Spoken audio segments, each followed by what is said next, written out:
Hi friends, welcome है हमारे KS nursing classes में। आपका स्वागत है। सेट नंबर है 20।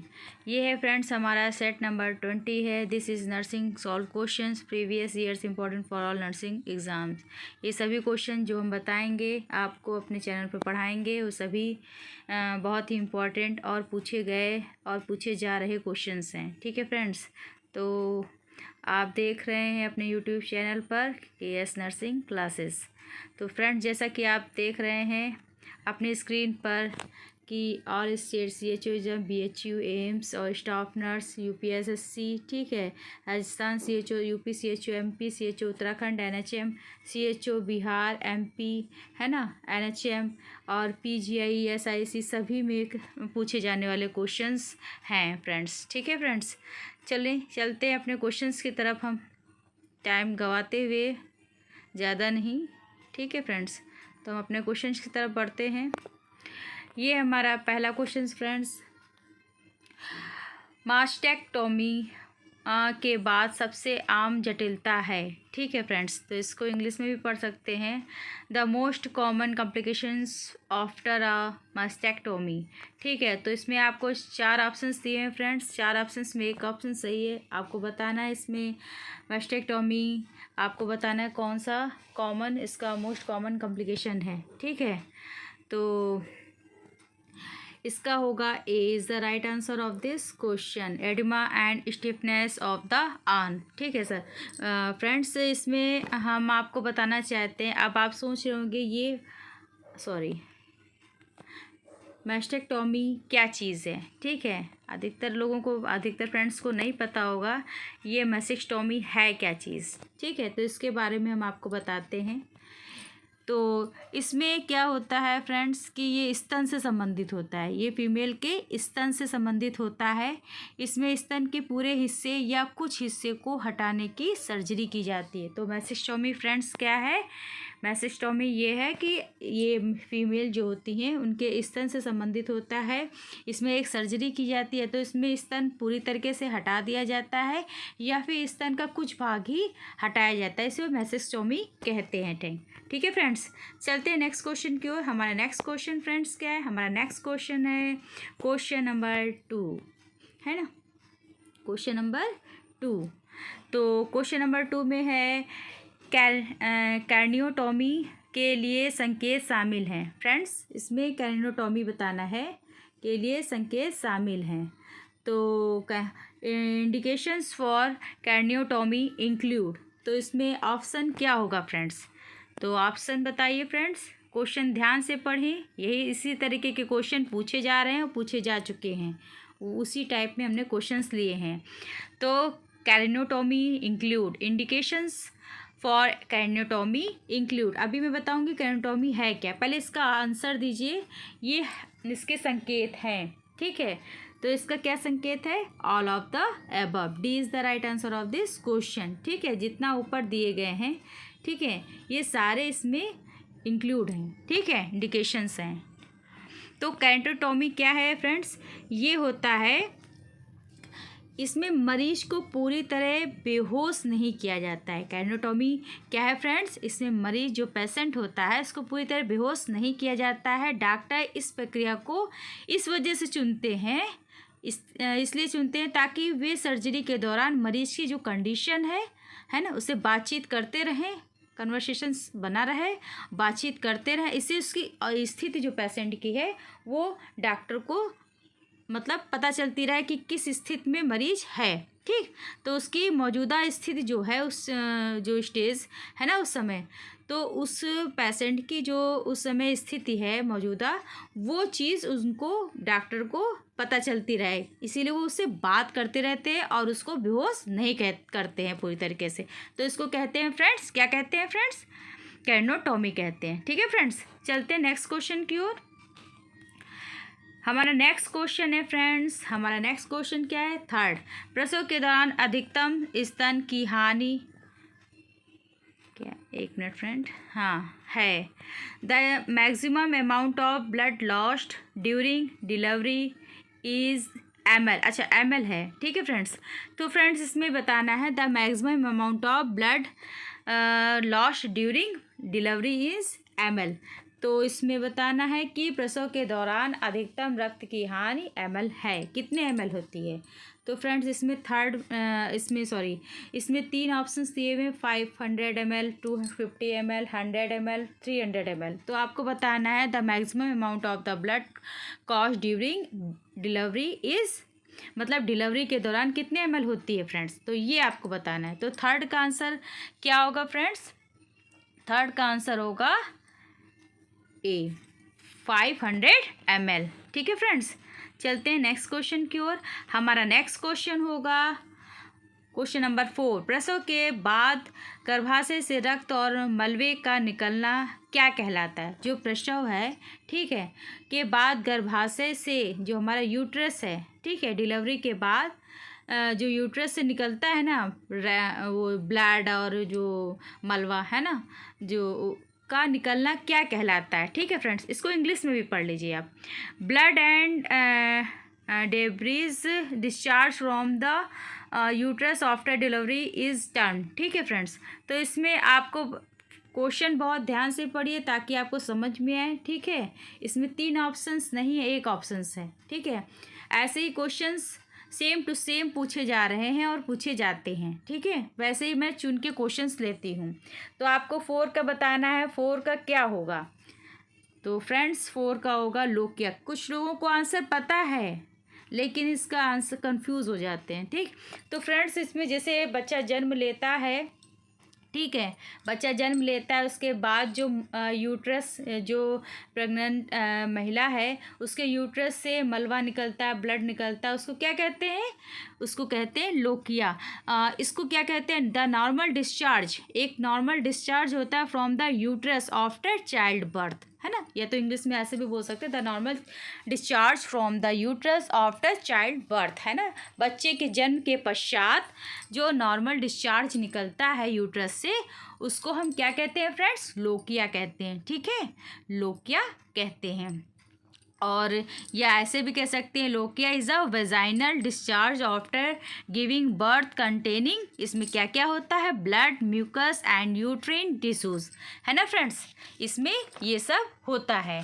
ठीक है फ्रेंड्स, चलते हैं नेक्स्ट क्वेश्चन की ओर। हमारा नेक्स्ट क्वेश्चन है फ्रेंड्स क्वेश्चन नंबर 5 आपके स्क्रीन पर। गर्भाशय के अपने सामान्य आकार में वापस आने में विफलता है।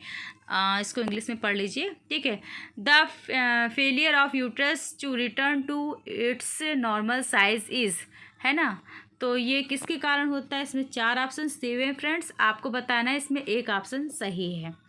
ठीक है, इसका A is the right answer of this question. सब इन्वोल्यूशन, है ना, गर्भाशय के अपने यूट्रस के अपने सामान्य आकार में वापस आने में विफलता, मतलब अपने सामान्य आकार में नहीं आ पाता है। जितना पहले होता है वो डिलीवरी के बाद इतना, उसके बाद मतलब 6 वीक का वो होता है, ठीक, कि उसमें आ जाना चाहिए। मतलब जैसा कि पहले थी महिला जब वो प्रेग्नेंट नहीं थी उस टाइम यूट्रस का साइज शेप जैसा था वैसा हो जाता है 6 मंथ बाद, लेकिन पूरी स्थिति में आ जाता है ना। लेकिन इस ऐसी स्थिति है इसमें कि इसमें नहीं आता है, इसको सब इन्वोल्यूशन कहते हैं। ठीक है फ्रेंड्स, तो इसका अब आपको ये बताना है कि सब इन्वोल्यूशन क्या है। ठीक है, किसी को पता है, अगर पता है तो कमेंट्स करें फ्रेंड्स, अगर नहीं पता है तो मैं बताऊंगी आपको। ठीक है फ्रेंड्स, तो इसको सब इन्वोल्यूशंस का मतलब होता है, सब इन्वोल्यूशंस का मतलब फ्रेंड्स क्या होता है इसमें एक क्वेश्चन भी पूछते हैं, what is the sub इन्वोल्यूशंस in pregnancy, ऐसे करके भी पूछा जा सकता है। तो इसमें ये होता है यूट्रिन जो होता है, सब इन्वोल्यूशन गर्भाशय, इसको यूट्रस कहते हैं, के शामिल होने या सिकुड़ने की प्रक्रिया धीमा होना, यह एक कारण है इसका, है ना। तो मतलब इसकी जो प्रक्रिया है, जो प्रोसेस है ना, सिकुड़ने की प्रक्रिया, जो मतलब सिकुड़ के उसी स्थिति में पूरी स्थिति में आ जाता है यूट्रस, है ना। तो वो जैसे पहले बड़ा था, ठीक, पहले आप छोटा था, जब प्रेगनेंसी नहीं हुई थी फ्रेंड्स तब ये छोटा था, ठीक। जब महिला प्रेग्नेंट होती है उसमें बेबी आ जाता है, ठीक है, बेबी आ जाता है तो वो क्या होता है बेबी है, तो ये जो यूट्रस की दीवार होती है प्रेग्नेंट महिला के यूट्रस की दीवार वो बहुत मोटी हो जाती है, और जो हमारी ब्लड वेसल्स होती हैं वो भी चौड़ी हो जाती हैं। ठीक है फ्रेंड्स, ताकि इसको न्यूट्रिशन अच्छे से मिल सके। और न्यूट्रिशन बेबी को किससे मिलता है फ्रेंड्स? प्लेसेंटा के थ्रू। ठीक है, अपनी माँ के द्वारा इसको प्लेसेंटा के थ्रू उसको न्यूट्रिशन मिलता रहता है। तो जो यहाँ पे हम बात कर रहे थे यूट्रस की पहले की स्थिति, तो जब प्रेगनेंसी हो जाती है, बच्चा बाहर आ जाता है, ठीक है बेबी ये बाहर आ जाता है, तो ये जो यूट्रस होता है वो पूरी स्थिति में पहले की ये स्थिति है, ये फर्स्ट स्टेज है। ये जब प्रेगनेंसी नहीं हुई थी, है ना, ये प्रेगनेंसी के बाद की स्टेज है। तो इसको पहली स्टेज में यूट्रस को आने के लिए ये सब इन्वोल्यूशन एक कंडीशन होती है जिसमें वो अपने पूरी स्थिति में सिकुड़ कर नहीं आता है। ठीक है, तो इस स्थिति को सब इन्वोल्यूशंस कहते हैं फ्रेंड्स। चलते नेक्स्ट क्वेश्चन की ओर। हमारा नेक्स्ट क्वेश्चन है क्वेश्चन 6 1 to 4 दिनों में 1 से 4 दिनों में प्रसव के बाद स्रावित लोकिया को क्या कहते हैं? अब फ्रेंड्स देखिए, जो डिलीवरी के पश्चात जो बच्चा मतलब प्रेगनेंसी में ड्यूरिंग प्रेगनेंसी में जब डिलीवरी हो जाती है, बच्चा बाहर हो जाता है, आउट हो जाता है, तो लोकिया डिस्चार्ज होता है, जिसको हम क्या कहते हैं? Vaginal discharge. ठीक है, तो ये लोकिया कहते हैं इसको। ठीक है, तो लोकिया भी कई प्रकार का होता है। ठीक है, अलग अलग टाइप के होते हैं। लोकिया रुब्रा होता है, लोकिया एल्बा होता है, ठीक है, सिरोसा होता है। लेकिन जो 1 से 4 दिन तक होता है, स्टार्टिंग के 1 से 4 दिन तक होता है, तो उसको क्या कहते हैं फ्रेंड्स? तो उसको बताना है क्या कहते हैं। उसको कहते हैं लोकिया रुब्रा कहते हैं फ्रेंड्स। ठीक है फ्रेंड्स, क्या कहते हैं? लोकिया रुब्रा, जो 1 से 4 दिन तक स्टार्टिंग में होता है। यह ब्लड फ्लो गहरे लाल रंग का होता है, ठीक, आफ्टर डिलीवरी। ठीक है फ्रेंड्स, चलते हैं नेक्स्ट क्वेश्चन की ओर। हमारा नेक्स्ट क्वेश्चन है फ्रेंड्स क्वेश्चन नंबर 7। प्रिपेरियम की अवधि है, ड्यूरेशन ऑफ प्रिपेरियम इज। तो प्रिपेरियम की अवधि क्या है? ठीक है, हम प्रिपेरियम के बारे में बताएंगे। आप पहले ये बताइए कि प्रिपेरियम की जो ड्यूरेशन होता है, टाइमिंग होती है, वो क्या होता है। ठीक है, तो 7 का आंसर इसमें क्या होगा फ्रेंड्स? ए 6 वीक्स। क्या होगा फ्रेंड्स? 6 वीक्स। तो प्रिपेरियम जो होता है हमारा प्रिपेरियम, ठीक, उसकी टाइमिंग क्या होता है? 6 वीक, है ना फ्रेंड्स, 6 वीक। इसमें क्या होता है? बच्चे के जन्म के लगभग 6 सप्ताह की अवधि, जिसके दौरान माँ के प्रजनन अंग, है ना, अपनी मूल मतलब अपनी गर्भवती स्थिति में लौट आते हैं। मतलब जो अपनी मूल स्थिति है, पहले की स्थिति है, उसमें आ जाते हैं। जो इसको क्या कहते हैं? अभी ऊपर मैंने बताया था, है ना, वही स्थिति होती है, वो अपनी पूरी स्थिति में आ जाता है। ठीक है, उसको प्यूपेरियम कहते हैं। ठीक, जो उसका अंग होता है, यूट्रस होता है। ठीक, अच्छा, चलते हैं नेक्स्ट क्वेश्चन की ओर। Question number 8। जननांग अंगों का अपनी मूल स्थिति में उलट जाना कहलाता है। आप देखिए फ्रेंड्स, इसमें भी यही क्वेश्चन पूछा गया है, तो अब स्थिति को बताना है। ठीक है, रिवर्सल ऑफ जेनाइटल ऑर्गन्स जो होता है to its original state is known as. ठीक है फ्रेंड्स, तो इसमें आपको ये बताना है। तो फ्रेंड्स, इसका बताइए क्या आंसर होगा। ठीक है, इस प्रोसेस को क्या कहेंगे? उसको वो अपनी पूरी स्थिति, पहले की स्थिति में आ जाता है, जो 6 वीक्स बाद, है ना, तो उसको क्या कहते हैं? उस कंडीशन उसको कहते हैं इन्वोल्यूशन। क्या कहते हैं? इन्वोल्यूशन। अब आप बताइए इन्वोल्यूशन है क्या? इन्वोल्यूशन क्या है फ्रेंड्स? इससे क्वेश्चन भी आते हैं। देखिए, क्वेश्चंस ऐसे आते हैं, व्हाट इज़ यूट्रस इन्वोल्यूशन। मतलब इसमें गर्भवती का गर्भ होता है या गर्भावस्था होती है, पहले की तरह वापस आ जाता है। क्योंकि जब गर्भवती महिला गर्भ धारण करती है तो उसके गर्भाशय में बहुत से बदलाव, जैसे गर्भाशय की परत मोटी, जैसा कि हमने अभी ऊपर बताया आपको। फिर उसके गर्भवती महिला के रक्त वाहिनियाँ, जो ब्लड वेसल्स होती हैं, चौड़ी हो जाती हैं। ठीक है, आफ्टर गर्भाशय मतलब जब प्रेगनेंसी है ना, फिर और जो यूट्रस होता है गर्भाशय कहते हैं हिंदी में, उसको यूट्रस इंग्लिश में कहते हैं, वो कई गुना बढ़ जाता है। ठीक, जैसे जैसे बेबी बढ़ता है वो कई गुना बढ़ जाता है। ठीक है, जैसे ये यूट्रस है, ठीक है, इसमें बेबी आ चुका है हमारा। ठीक, अब इसमें हमने बेबी बना दिया बीच में, ये बेबी है, ये प्लेसेंटा बना हुआ है। ठीक है, तो इसमें क्या होता है फ्रेंड्स, इसमें ये जो बेबी, ये पहले यूट्रस ऐसा था हमारा। ठीक, अब ये यूट्रस ऐसा हो गया क्योंकि इसमें क्या हो गया है, इसमें बेबी आ गया है। इसमें बेबी आ गया है तो ये यूट्रस का आकार कई गुना बढ़ जाता है और यूट्रस की जो दीवार होती है वो मोटी हो जाती है। ठीक है फ्रेंड्स, बहुत मोटी हो जाती है। और जो महिलाओं की वेसल्स होती हैं, ब्लड वेसल्स, वो क्या होती हैं, चौड़ी हो जाती हैं। ठीक है फ्रेंड्स, चौड़ी हो जाती हैं। तो इस कंडीशन को क्या कहते हैं, इन्वोल्यूशन कहते हैं। D is the right answer of this question. चलते हैं next question, point to be noted and. ठीक है, और क्वेश्चन बहुत ध्यान से पढ़िए, समझिए, जो ना समझ में आए डायरेक्टली याद कर लीजिए। ठीक है, क्योंकि ऐसे क्वेश्चंस पूछे जा रहे हैं। प्रसव के बाद के पहले 24 घंटों के दौरान निम्नलिखित में से कौन सा स्थानिक निष्कर्ष अपेक्षित है। ठीक है फ्रेंड्स, इसको इंग्लिश में भी पढ़ लीजिए। विच of the following local findings is expected during the first 24 hours post delivery. ठीक है, तो इसके आंसर बताइए। क्वेश्चन बहुत ध्यान से पढ़िए, फिर आंसर बताइए। प्रसव के बाद मतलब डिलीवरी के बाद, है ना, पोस्ट डिलीवरी के बाद पहले 24 घंटों के दौरान, ठीक है, निम्नलिखित में से कौन सा स्थानिक निष्कर्ष अपेक्षित है। तो which of the following logical finding, मतलब कौन सा लोकिया पाया जाता है ना। लोकिया भी मैंने आपको बताया कई प्रकार के होते हैं, 3 प्रकार के। ठीक है, एल्बा, सिरोसा एंड रूब्रा। ठीक है, तो लोकिया जो वेजाइनल डिस्चार्ज निकलता है फ्रेंड्स, जो हमारा प्रेगनेंसी के बाद, प्रेग्नेंट लेडी के डिलीवरी के बाद निकलता है, जब बेबी आउट हो जाता है, बाहर आ जाता है, तो जो लोकिया डिस्चार्ज, वेजाइनल डिस्चार्ज होता है, वो 3 प्रकार का होता है। लोकिया एल्बा, लोकिया रूब्रा और लोकिया सिरोसा। तो जो लोकिया, ये भी टाइमिंग के हिसाब से होता है, कोई 4 दिन होता है, कोई 6 दिन होता है, कोई कुछ वीक होता है ना।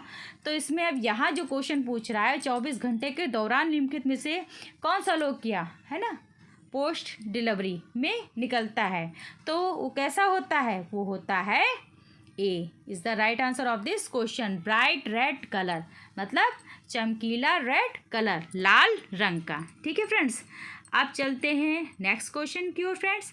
हमारा नेक्स्ट क्वेश्चन क्या है, क्वेश्चन नंबर 10 आपकी स्क्रीन पर। एपिस्टोमी में सबसे आम चीरा है, क्या आप बताइए। Most common incision in episiotomy is, तो इसमें बताइए सबसे आम चीरा कैसा होता है। C is the right answer of this question, mediolateral, है ना। जो महिला होती है प्रेगनेंसी, ये वजाइना मैंने बनाया, ठीक है, ये वजाइना है, ये वजाइना है, ठीक है, ये रेक्टम भाग है। तो जब यूट्रस जो होता है उसमें जब बेबी नहीं निकल पाता है, तो हल्का सा तिरछा जो ये कट लगाया जाता है ना।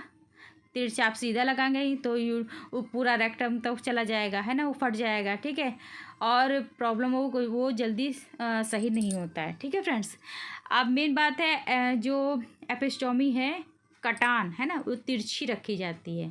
ठीक, ताकि ये जो मतलब बेबी है आराम से उसका सर निकल सके, है ना, तो सर निकल सके, फिर शोल्डर्स निकल सके आराम से, है ना। किसी किसी को प्रॉब्लम होती है तो इसके लिए एपिस्टोमी की जाती है। ठीक है, इसको कटान कहते हैं। ठीक है, इसको क्या कहते हैं फ्रेंड्स, कटान कहते हैं। ठीक, काटना, है ना, कि बेबी सही से आराम से निकल सके। ठीक है, इसको फिर सिल दिया जाता है ना, स्टिचेस लगा दिया जाता है। फिर आप बताइए, प्रसव के दौरान योनि को बड़ा करने के लिए पेरिनेम में एक चीरा लगाया जाता है।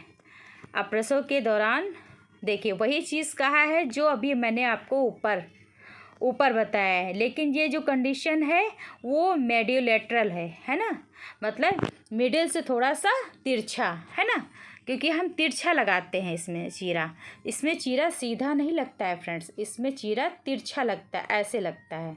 ठीक, ऐसे लगता है, ऐसे नहीं लगाते, ये this is wrong, this is right. ठीक, ये ऐसे लगाते हैं। तो इसमें क्या होता है कि इसमें चीरा लगाया जाता है and incisions made into perineum to enlarge to vagina during delivery is. तो डिलीवरी के समय लगाया जाता है, ठीक, जब बेबी बाहर निकल रहा होता है, मतलब निकल नहीं पा रहा होता है, तो उसको थोड़ा सपोर्ट देने के लिए उसको हल्का सा चीरा लगाया जाता है। इसको क्या कहते हैं? एपिस्टोमी कहते हैं, ठीक है। This is the right answer of this question. तो फ्रेंड्स अब हाँ, ख़त्म हो गया क्वेश्चन फ्रेंड्स।